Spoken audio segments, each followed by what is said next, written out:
സമൂഹത്തിലെ ദുർബലരും നിരാലംബരായവരുടെ സങ്കടം സ്വന്തം സങ്കടമായി കാണാനും അതനുസരിച്ച് പ്രവർത്തിക്കാനും പൊതുപ്രവർത്തകർക്കാകണമെന്ന് മുഖ്യമന്ത്രി വി.ഡി. സതീശൻ.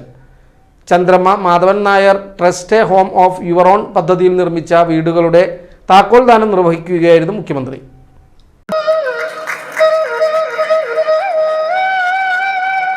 ഈ ചടങ്ങിൽ പങ്കെടുക്കുന്നത് ശ്രീ പമ്പവാസൻ നായർ തൻ്റെ മാതാപിതാക്കളുടെ പേര് വെച്ചുണ്ടാക്കിയ CMN ട്രസ്റ്റിന്റെ ആഭിമുഖ്യത്തിൽ നടക്കുന്ന വീടുകൾ പൂർത്തിയായ വീടുകളുടെ താക്കോൽ ദാനമാണ് ഈ ചടങ്ങ്.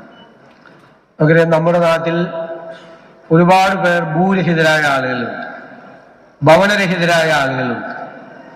ഞാൻ പലപ്പോഴും ആലോചിക്കും അവരുടെ സങ്കടം. ഈ വലിയ ഭൂമിയിൽ ഒരു തുണ്ട് ഭൂമി പോലും ഇല്ലാത്തവരുടെ സങ്കടം എത്ര വലിയ സങ്കടമായിരിക്കും. നമ്മൾ പണ്ട് പറയും 6 അടി മണ്ണ് പോലും ഇല്ല. 6 അടി മണ്ണ് മരിക്കുമ്പോൾ കുഴിച്ചിടാനാണ്.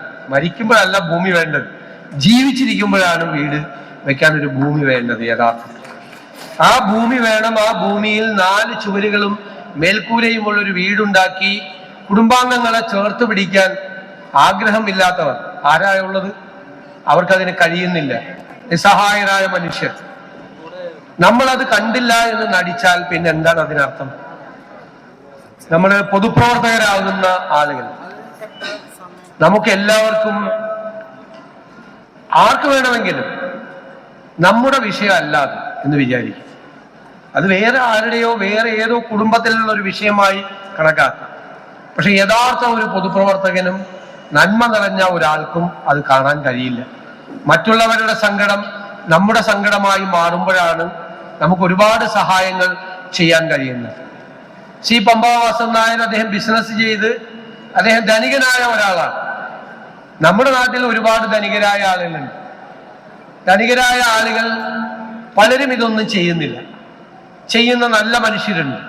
ആ നല്ല മനുഷ്യരുടെ ഗണത്തിൽ, നല്ല മനുഷ്യരുടെ ശ്രേണിയിലാണ് അദ്ദേഹം എന്ന് ഞാൻ പ്രത്യേകം പരാമർശിക്കാൻ ആഗ്രഹിക്കും. ഭാര്യയും 2 മക്കളും അവരും ചേർന്ന് ഇത്തരം കാര്യങ്ങളിൽ ചെയ്യാനുള്ളൊരു താല്പര്യം തീർച്ചയായും കാണിക്കുന്നു. ഒരുപാട് കാര്യങ്ങൾ അവർ ഈ മാതാപിതാക്കളുടെ പേരിൽ, മാതാപിതാക്കളോട് ഇതിനേക്കാളും വലിയൊരു ആദരവ് ഒരു മകൻ എങ്ങനെയാണ് കാണിക്കുന്നത്?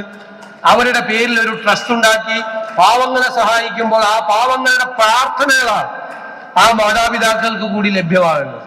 ഒരു മകന് മാതാപിതാക്കൾക്ക് കൊടുക്കാൻ പറ്റാവുന്ന ഏറ്റവും വലിയ ആദരവായി ഞാൻ ഈ പരിപാടിയെ കാണുന്നു, ഈ ചടങ്ങിനെ കാണുന്നു. അതാണ് ഈ പ്രത്യേകത. ഒരുപാട് സങ്കടങ്ങൾ, രോഗികളായ ആളുകൾ. ഞാൻ പറയട്ടെ, ഇപ്പോഴത്തെ കാലത്ത് മാരകമായ ഒരു രോഗം ബാധിച്ച ഒരു പാവപ്പെട്ട കുടുംബത്തിൽ ഒരാൾക്ക് വന്നാൽ എങ്ങനെ കൈകാര്യം ചെയ്യും? ഒരു തലമുറകളെ പോലും കടക്കണിയിലാക്കുന്ന തരത്തിലുള്ള ബാധ്യതകളാണ്.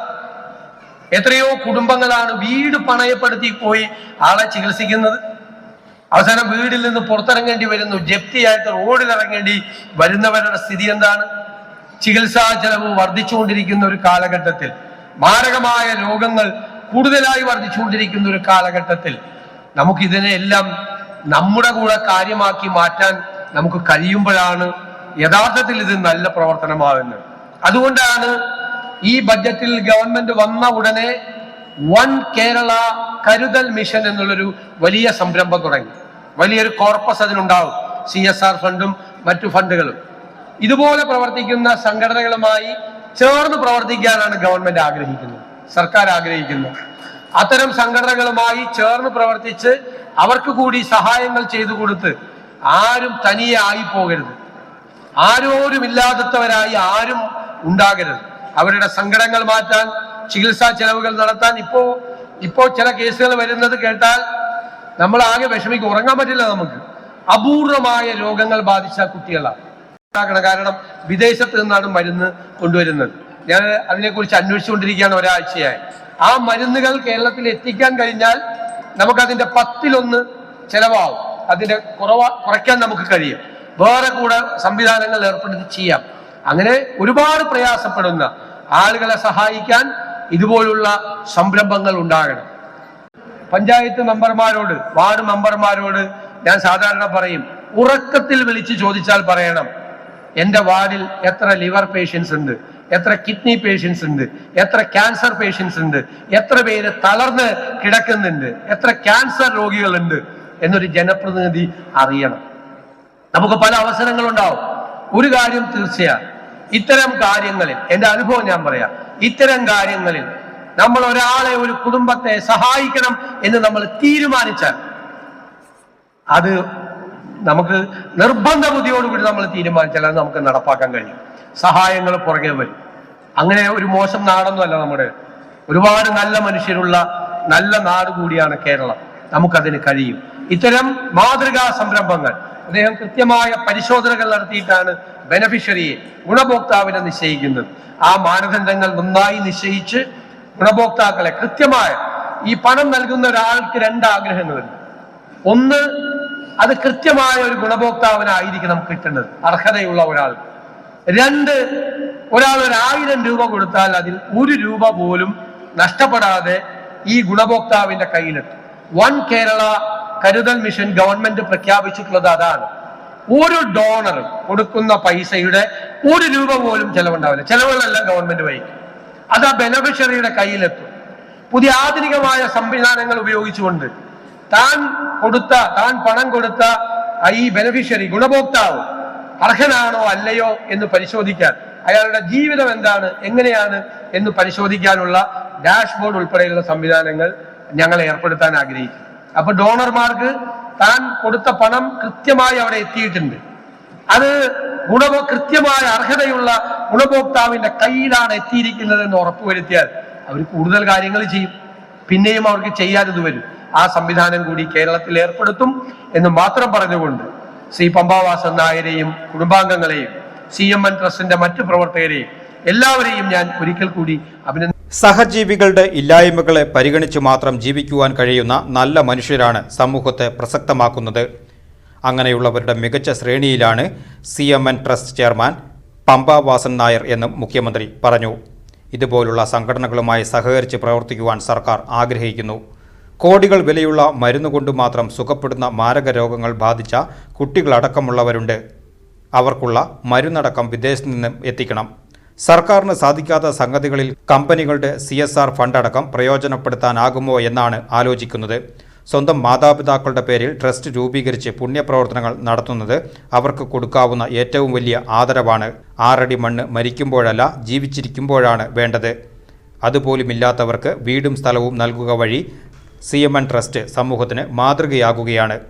ഓരോ പഞ്ചായത്ത് അംഗങ്ങളും അതാത് വാർഡുകളിലുള്ള കിടപ്പ് രോഗികളുടെയും നിരാലംബരുടെയും അവസ്ഥ സംബന്ധിച്ച് ജാഗ്രത ഉള്ളവരായിരിക്കണം.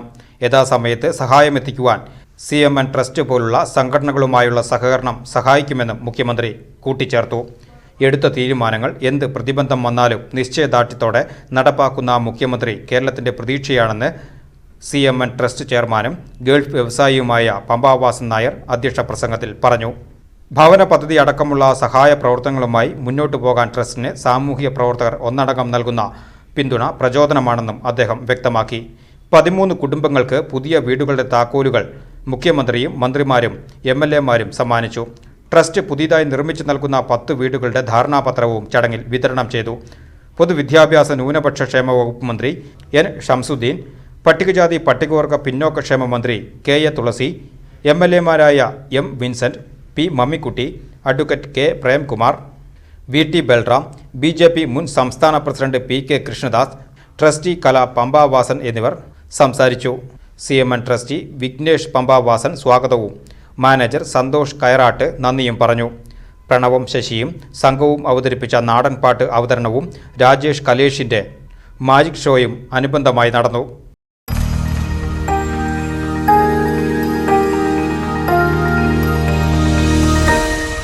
You are watching VCV News.